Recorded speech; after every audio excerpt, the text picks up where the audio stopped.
আমি কবি গরমচন্দ্র। গরম গরম কবিতাই আমার ভালো লাগে। আজকে একটা কবিতা শোনাই। আমার সোনার বাংলা, আমি তোমায় ভালোবাসি, কিন্তু এই ভালোবাসা অন্য কারোর জন্য নয়, শুধু একটা কবিনীর জন্য। এই কবিনী আমাকে খেয়ে দিল আজকে। এই খেতে খেতেই আমার আজকে কেউ নেই। কেন নেই? শুধু এই কবিনীর জন্য। আর একটা কবি আমাকে খেয়ে দিল, এটাই আমার শুধু সমস্যা।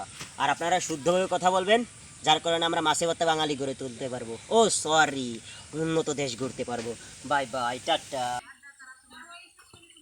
আমি কবি জঙ্গল, আমি থাকি জঙ্গলে। আপনারাও আসুন, আমরা দেখবো জঙ্গলের কিছু গাছগাছরা নিয়ে আলোচনা।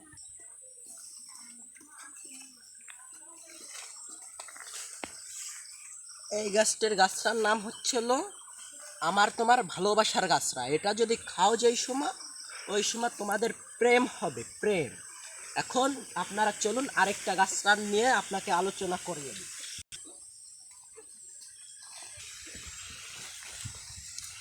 এই যে এই গাছের পাতাটার নাম হচ্ছিল বিজরো পাওয়ার। এটা যদি কেউ খান তাহলে তার সেক্স হবে বেশি, হবে বেশি।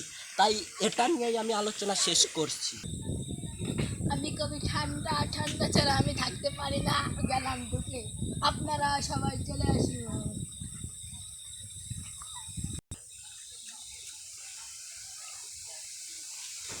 ঢুকে গেলাম গ্রন্থি।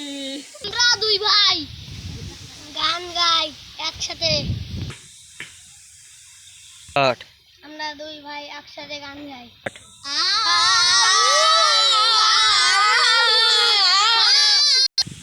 আমি কবি পাখি, আর আমার একটাই কথা, সাবস্ক্রাইব।